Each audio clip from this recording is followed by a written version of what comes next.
नमोऽस्तुते व्यासविशालबुद्धे फुल्लारविन्दायतपत्रनेत्र येन त्वया भारततैलपूर्ण प्रज्वलितो ज्ञानमयः प्रदीपः। ॐ गुरुर्ब्रह्मा गुरुर्विष्णु गुरुर्देवो महेश्वरः गुरुः साक्षात् परं ब्रह्म तस्मै श्रीगुरवे नमः। ध्यानमूलं गुरुर्मूर्तिः पूजामूलं गुरुर्पदम् मंत्रमूलं गुरुर्वाक्यं मोक्षमूलं गुरोः कृपा। ॐ कृष्णाय वासुदेवाय देवकीनन्दनाय च नन्दगोपकुमाराय गोविंदाय नमो नमः। सद्गुरु भगवान की जय, सच्चिदानंद भगवान की जय, कृष्ण भगवान की जय, गीता माता की जय।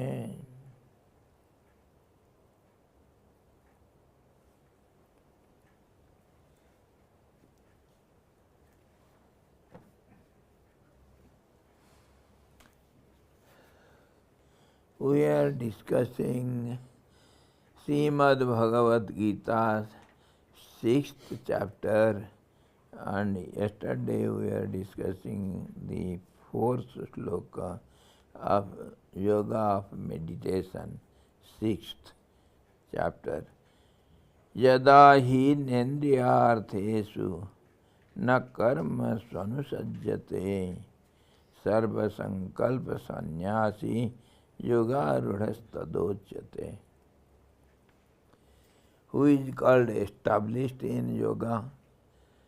He emphasizes upon the point when a man is not attached to the sense objects or to actions, having renounced all thoughts, then he is said to have attained to yoga, means he has well established in yoga. Yoga means we have to understand in one word, one pointed mind, not the flittering mind. Now this only can happen if there are no thoughts. That means you have to renounce all the thoughts. That means also the attachment for the sense objects should be renounced first. If there is attachment, then mind naturally will go for the sense objects. So, yada hi na indriyartheshu, the senses never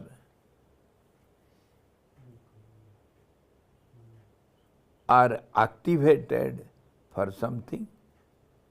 That means the senses are fully controlled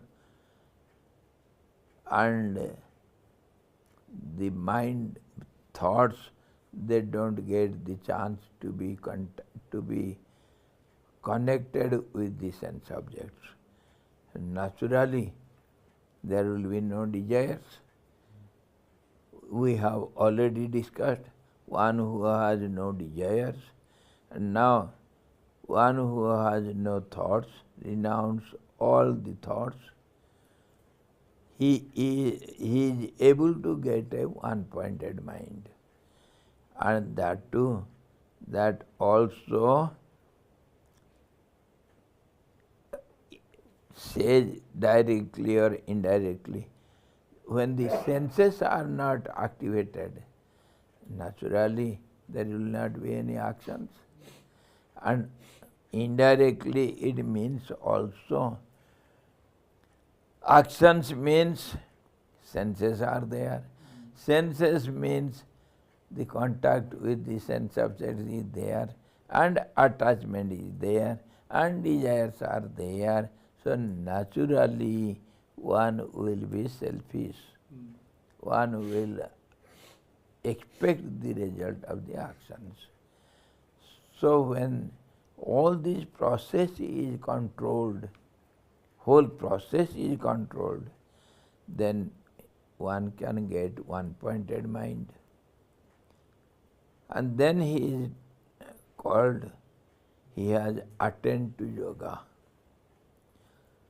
Yoga rudha. Arudha means arud, one who climbs. Parvat arohan, arohan, avarohan, descending, and arohan matlab climbing up. Arud means one who has reached the peak. Reached the peak. The aim is obtained. He who is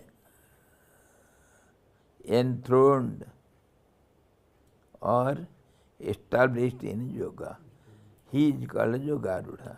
When a yogi, by keeping the mind quite steady, by withdrawing it from the objects of the senses, has attachment neither for sensual objects such as sound, nor for the actions also, karmas.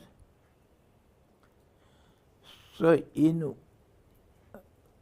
one sense he says Arjuna, he encourages Arjuna to do all sorts of actions, and in other way he says he is yogi who doesn't do any action. So what is it not contradicted to each other? No, not at all. One who doesn't perform any actions, that means he has no ego of doership. That means he has no expectation of the results, yet he does the actions. He is said to be inactor. His actions are not taken as actions but inactions. Actions have no meaning there. So, can any senses, without any senses, without any mind, one perform any actions? Senses are not doing anything. And mind also is one-pointed. Is there any possibility of doing any actions? So how does a yogi do all these actions? So that yesterday we discussed. It is prakritehe kriyamanani. The nature enforces the senses to be activated, and that also without any expectation. So it is just like instinct. It is just like some sleepwalk or doing in the sleep. So the mind is not concerned, and the senses are also not aware because of habits. The senses do something according to the need of the hour. So that is not taken as action. It is known as inaction. And also we have discussed already the daily bounden duties are not taken as actions because it is habitual daily program. We don't have any expectation. Washing the face or having bath or answering the call of nature, all these are natural. So we don't expect anything. And everybody has to do all this. So these are bounden duties and it is done without any expectation, so it is not taken to be considered as actions. In this way, without doing actions also, he does all sorts of actions. That's how Arjuna was encouraged by Lord Krishna. This is your duty, bounden duty. A Kshatriya has to protect his dharma. So for the right cause, one should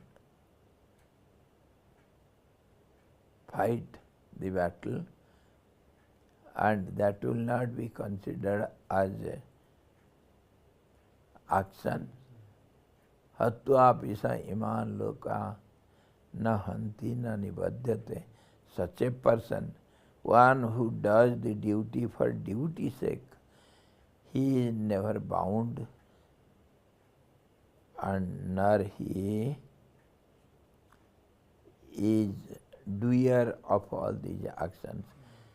Even he kills the whole enemies, he is not considered to be a killer. For example, we see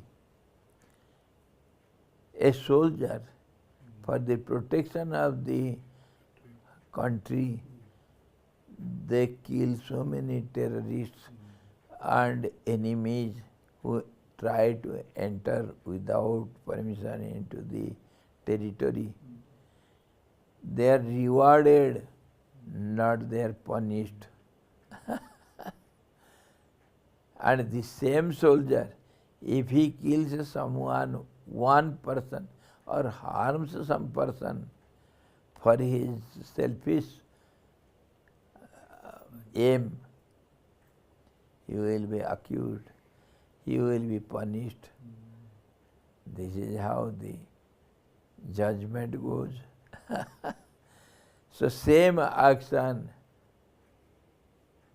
is inaction, and same action will be action, severe action according to motive and the purpose behind it. So Arjuna has a right to fight. Knowing that they are of no use to him means actions. When he has renounced all thoughts which generate various sorts of desires for the objects of this world and of the next world also, they need something, they have desires to have something in this world, and also they plan for the future, for the subtler worlds. I must do this and that, I will accumulate merits and I will enjoy in the heaven. That also they plan and do all sorts of actions according to that. Then he is said to have become a Yogaruda who has no desires and who has controlled renounced all the thoughts. Such a person is considered to be a Yoganistha, established in yoga. Do not think of sense objects the desires will die by themselves. If you don't think of objects, then where is attachment, where is bondage? Attachment is itself bondage. So if the thoughts are not there, there will be no desires. And that's how can you free yourself from thinking of the objects? If such is the question, can you be without thinking of objects? Because anyhow or other you have to deal practically in the day-to-day life with every object. So the answer is given. If you think of God or the self, there will not be any thoughts of the objects, but it will be dealt with, and efficiently it will be dealt without desires. So the nature comes forward to do the actions. Then you can avoid thinking of the objects. Then you can free yourself from thinking of the objects of the senses. That means if you think of Pratipaksha Bhavana, if your mind is ever engaged in the thought of gods, just as now I was telling, even in dream, in deep sleep, you are aware of the japa going on continuously. So outwardly whatever you do, it is just it is just for doing sake, but your mind is introvert. Mind is not engaged in the actions. By the way the senses do the actions. In this way, if the mind is engaged in one thing, self is one, so it is established in the yoga, then you can free yourself from thinking of the objects of the senses. Renunciation of thoughts implies that all desires and all actions should be renounced, because all desires are born of thoughts. This is where yesterday we were stopped, and I told tomorrow we shall see it elaborately. How this thought process go on.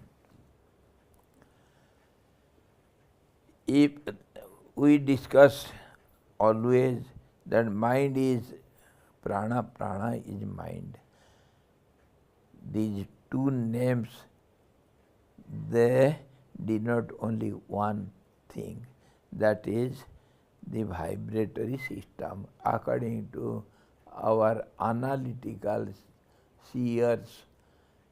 They say so, and we also can feel it. Without vibrations, there is no energy, vital energy called prana, nor there is any mind. So vibration means, several times, repeatedly we discuss, vibration means imbalanced state of the same balanced state. And our cave of the heart, which is absolutely balanced, we call it Chidakas, or where the indweller dwells, Vasudeva, who abides in all beings in the cave of the heart. That means that is the absolute steadiness, and if at all by some chance there arise any assumingly which is not there, some vibrations. First of all, it will be called energy, that is vital energy, that is called prana, and it cannot keep quiet. One vibration becomes, one wave becomes, multiplies into many, and one energy is called in name, many names according to its performance. The same electricity is magnet, fan, and same energy is, same electricity is called light. Same thing is called also many other power, the fan or heater or something.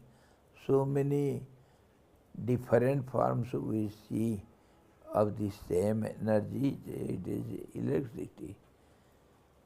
So electricity is nothing but the vibrations or waves, and which is transferred by the wire.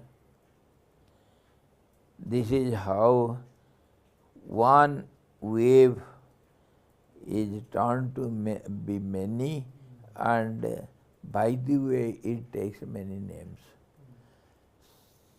So when it activates in brain cells or vibrates the brain cells, the vibrations are called thought waves. So what difference we find between prana and mind? And same waves again prompts the prana to go on, and in between the fuel is given as food, that is one energy to be transferred into another energy. In this way the cycle goes on. So how can we say which point is beginning and which is cause for the other point? It is in cycle. So the same mind is called prana, same prana is called mind. In this way, if we keep this picture before us, then we see all the actions are done in a cooperative way. And now, if a thought means a wave in the brain cells is created, it will have many. Automatically its nature is to be multiplied. So one thought means many thoughts, and it will go on in a current. Eternally it is going on. And it will have contact with the inner objects of the body, and naturally through the holes of the gateways of the windows of the senses, it has to go out also. And then it gets contact with other objects according to the nature of the senses. For example, the eyes will see the forms only, and ears will hear the sound only.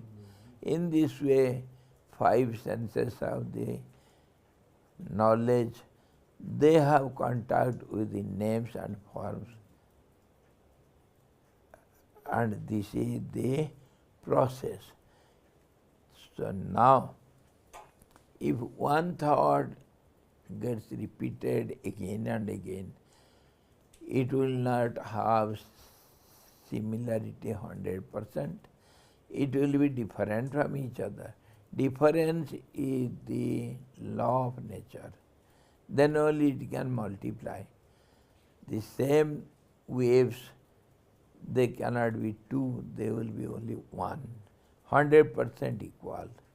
So little difference will be there, and we take it to be somewhat similar. So somewhat similar thoughts, if repeated again and again, it becomes a habit. It starts doing something, it will perform something or other, and that performance, if is repeated again and again, it is called a habit. And the habit repeated again and again, it becomes our nature, that is called character. And the character repeated continuously, that becomes our life. And that is called our fate or luck. This is how one thought can change your life. If the root is changed, just as we take out the seedlings and transplant it somewhere else, the field is changed. Similarly, these thoughts can be changed also. The root has to be uprooted. Then only we can change our lifestyle, and everything, our luck also will be changed, but it takes some time. Time, space and conditions, they are responsible for it. In slow process it goes. It is not all of a sudden.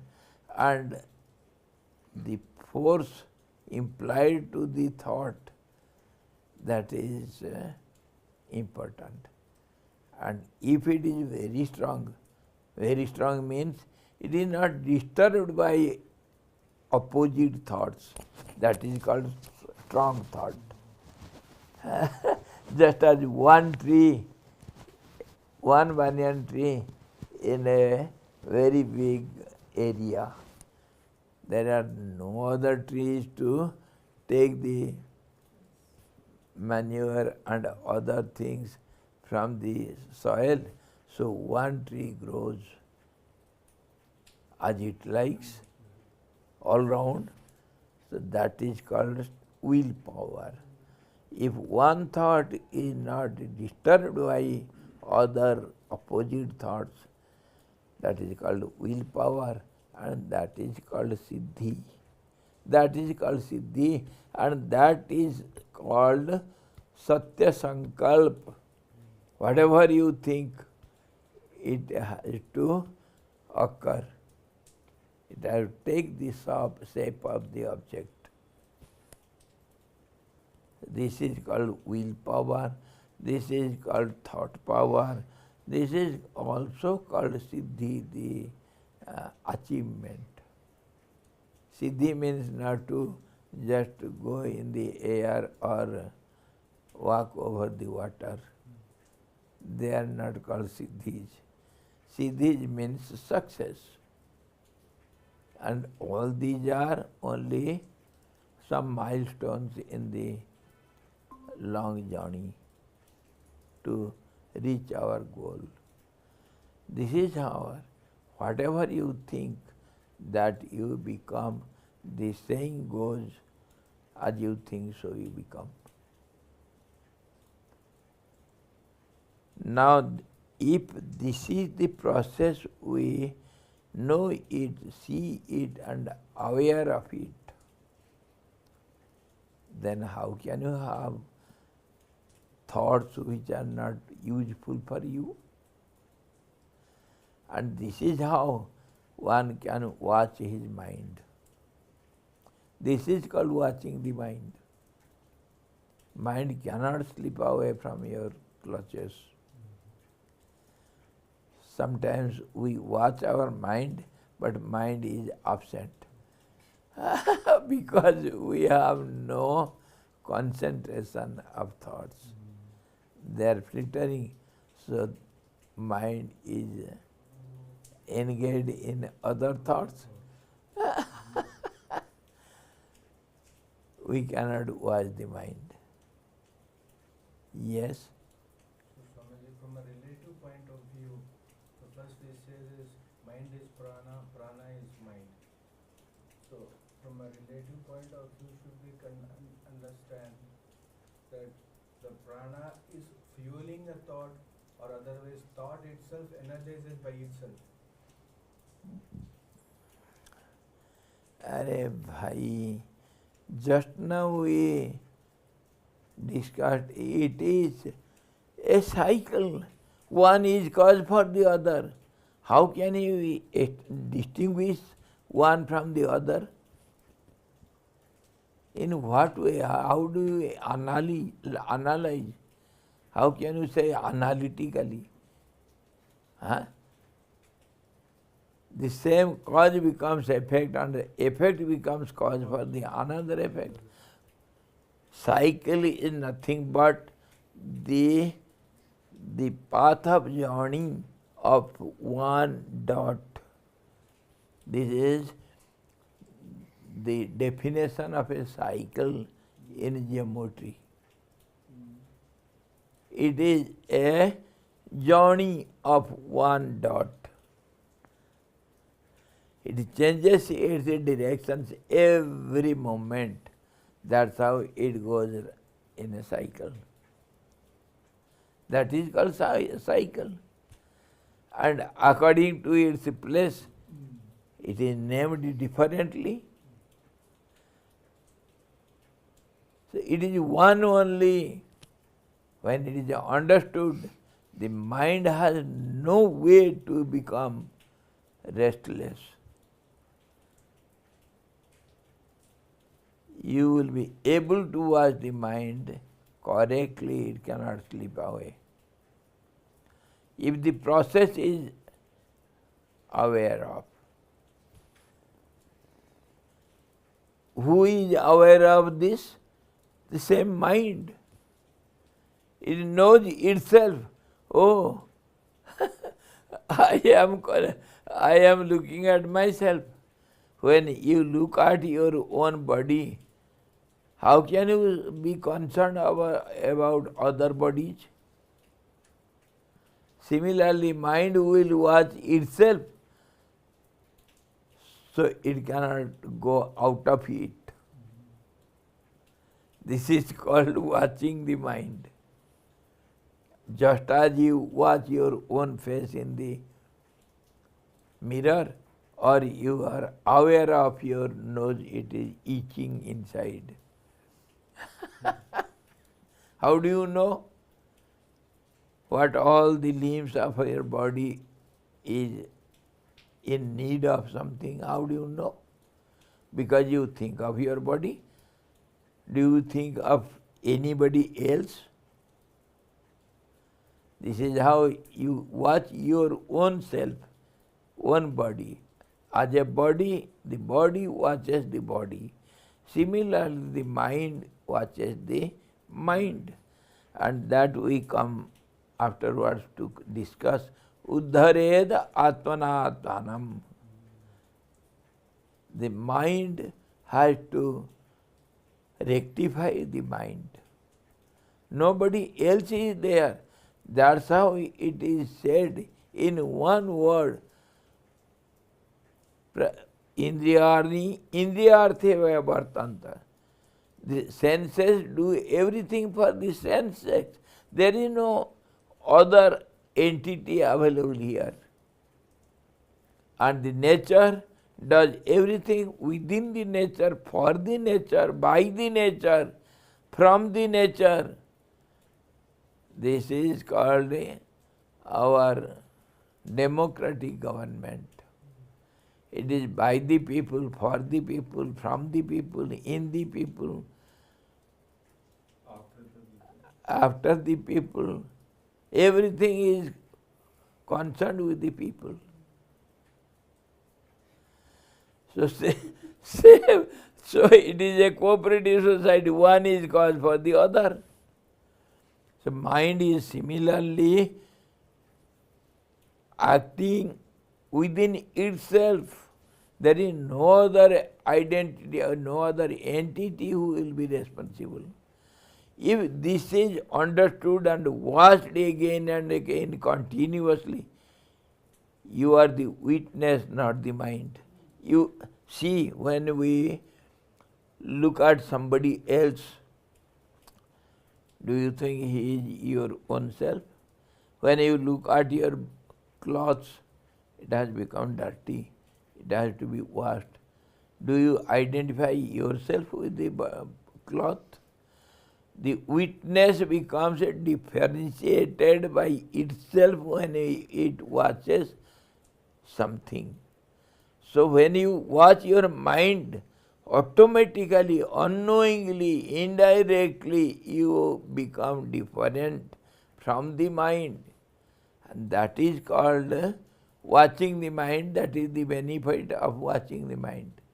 Not only watching the mind, you can watch, you can witness all of your senses, all of your actions, your thought waves, your performance of the prana, everywhere. That is how the yogis, by pranayam,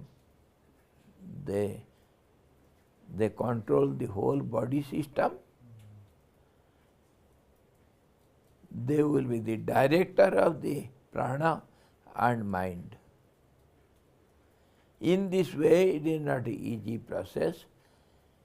One has to be very watchful, very sincere, continuously. One should go on witnessing it. And then you separate yourself from the body and the senses and mind and prana. And that state, that awareness of witness is called turiya state. Witnessing. But you will yet have some identity of yours which is different from all these.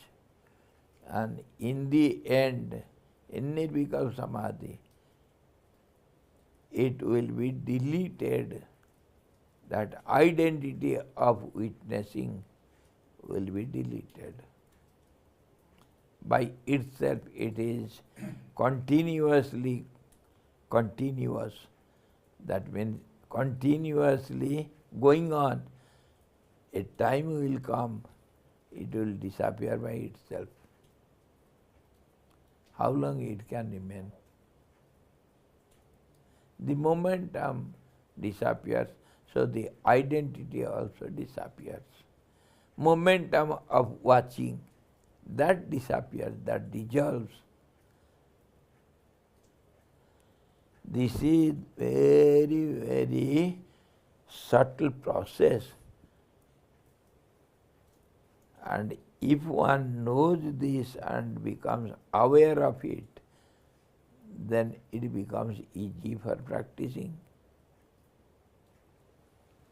So in this way, the thoughts are mind. Mind is nothing but the prana. Prana is mind, mind is prana. And they are the director of the senses, and thereby they do everything with a cooperative basis. One is cause for the other, one is a supporter of the other, one is director of the other. This is how the cooperative society goes on.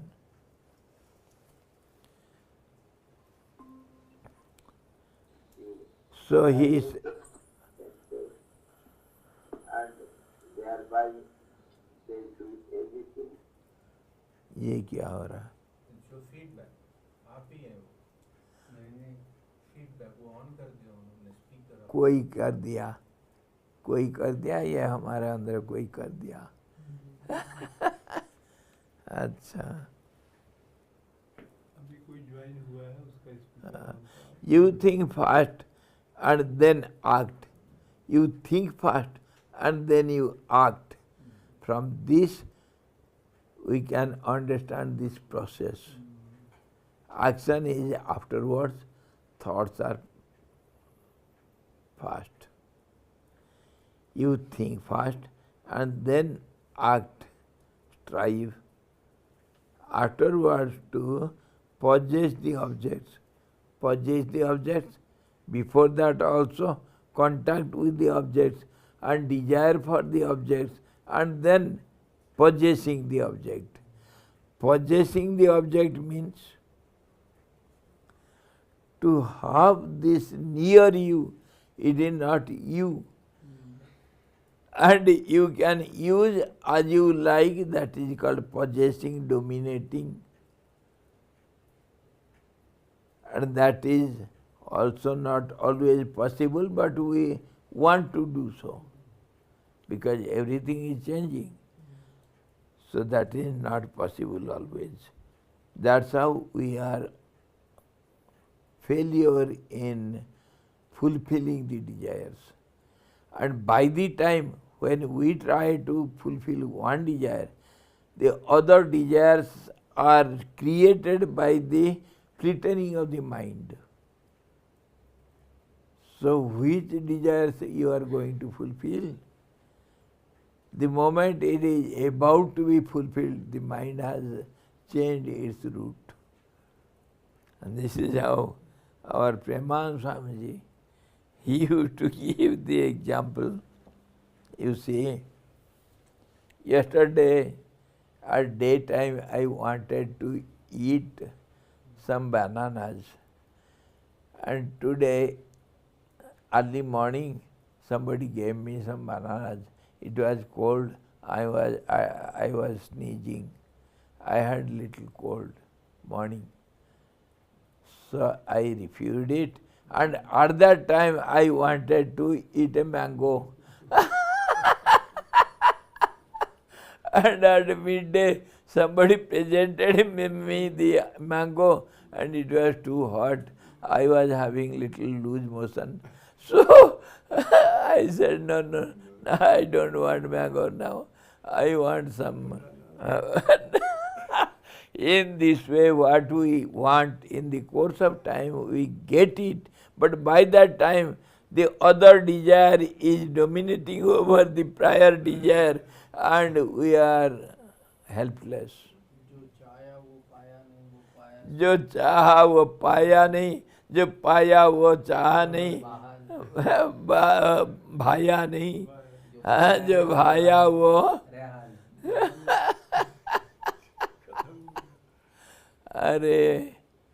in this way because of this flittering mind, because of the changing process, we are helpless. And that's how all our efforts are centered to have one pointed mind. All our efforts are only directed towards one. Then only we can have peace, we can have achievement, we can be able to do anything and everything. That is called willpower, thought power, sat sankalp. Whatever you wish, it has to manifest. That's how the yogis, they saw miracles. One pointed mind. And Gurudev used to say, if you have willpower, you can take the Himalaya in one fingertip and throw it in Pacific Ocean. And that is what was seen in our Bajrangavali ki jai. One pointed mind, strong faith, unshaken faith, that is called willpower. That's how it is said, faith and devotion, they are the two wings of the bird to get you to the aim.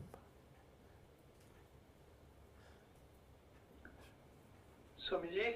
Yes. Hari Om. Hari Om. Come on. I have a question. Yes, yes. So how we can sometimes in our regular day, in our regular activities, we need our concentration to do those activities. how to maintain that focus on the mind while we need to concentrate in those activities. That is why what we are discussing, my dear. Every point you have to be serious to understand. Every point. That is what we are discussing. How to get that one-pointed mind. That is called meditation. And this whole chapter deals with this only. Be attentive, be serious with every point we discuss. I'll be here. Yes, yes. That is what we are discussing. You have to be very careful to understand every point what we are discussing according to this sloka. That is our subject. Okay. Be aware. Tige. Be aware. And we can get one-pointed mind by sincerity, honesty, simplicity, absence of vanity, and regularity, and all these Gurudev's 18 itis. They lead you to one-pointedness. All these negative qualities we are endowed with by our nature. Helpless, but don't be hopeless. Helplessness should not bring you to hopelessness. Have hope, have strong practice, regular, and have patience, have faith on your own struggle. I will achieve. And when you go on achieving one success after the other, then that willpower gets encouraged, and then you get more and more energy to be constant in your effort. Slowly, but there should be a good start. And that momentum should be carried out. That is called self-confidence. Self-confidence. Be sure you are going to achieve your goal. Nobody can stop you, interrupt you in the way. Have this confidence. What did Newton say? I have not failed 1,000 times, but his positive attitude should be noted. He says, I have successfully found out 1,000 ways, successfully, which are not useful for me. They were stepping stones for the success. Edison, the great scientist. That's how you can achieve your success. Have patience, be firm in your conviction, and go on trying. Don't be afraid of failures. Every failure is a stepping stone for the success. There is practically, for a positive attitude man, there is no failure. Every problem comes to us to teach us something. You should not run away from the problems, from the failures. They teach us how to step ahead. Every barrier prompts you to cross it and go ahead. And that's how it is said, for a good desire to be fulfilled, there will be innumerable barriers, obstacles in the path.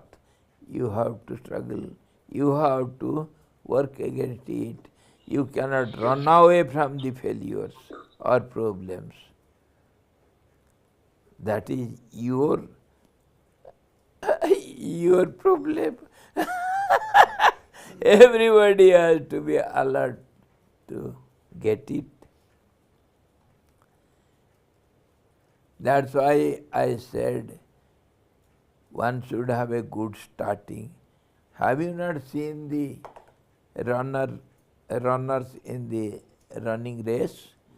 How they are alert to have a good start. One who has started nicely, he is bound to get the goal fast. Head start. Huh? Head start. Be sure, don't be dispirited. When you have such questions, that means it shows your sincerity. That is the indication of your success. And now he says, you think first and then act. Strive afterwards to possess the objects. Possessing the objects, we have discussed how we want to fulfill our desire thereby, and we get contact with the object continuously to use it as we like, and that is impossible.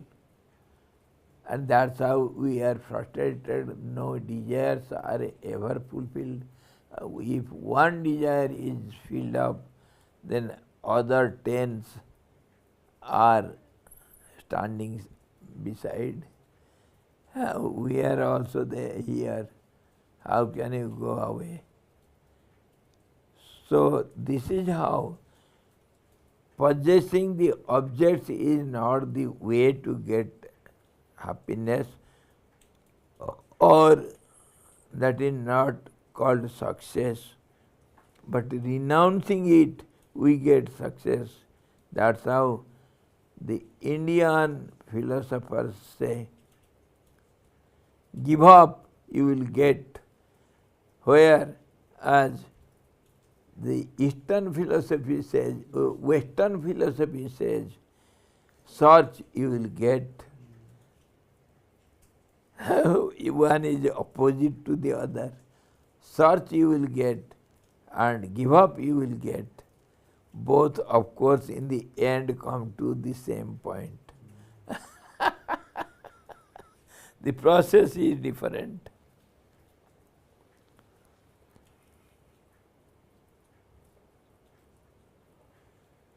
So, afterwards you strive to possess the objects of your desire for enjoyment, and that is, alas, that is only momentary. Whatever a man desires, that he wills, and whatever he wills, that he does. This is how actions are performed. It is directed by desires. Renunciation of all actions necessarily follows from the renunciation of all desires. Renunciation of all actions. You can renounce all the actions only when you renounce all desires. Desires are root cause of your actions. O desire, I know where thy root lies. Thou art born of sankalpa thoughts. I will not think of thee, and thou shalt cease to exist along with the root. Indeed, desire is one of thoughts, sankalpas, and of thought yajnas are born. This is how the other Manusmriti says. Many scriptures are quoted here to justify this point. So tomorrow we shall see the same thing what we were discussing now. We have created a pandal for the thoughts to dance. Uddhared atmanatmanam natmanam avasadayet atmeva atmano bandhu atmeva ripuratmanaha. This self, Atma here is the mind. One should rise oneself by one's self alone. Let not one lower oneself, for the self alone is the friend of the friend of oneself, and the self alone is the enemy of oneself. The self itself is enemy of itself and friend of itself.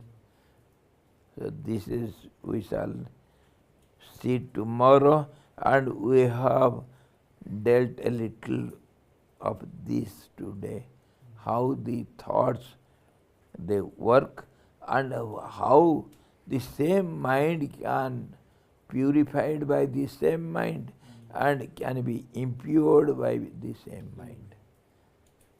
Nobody else is there to help you, nor to divert you from the path. You are your own cause. You are your own cause, you are your own effect. Tomorrow we shall see. Hari Om.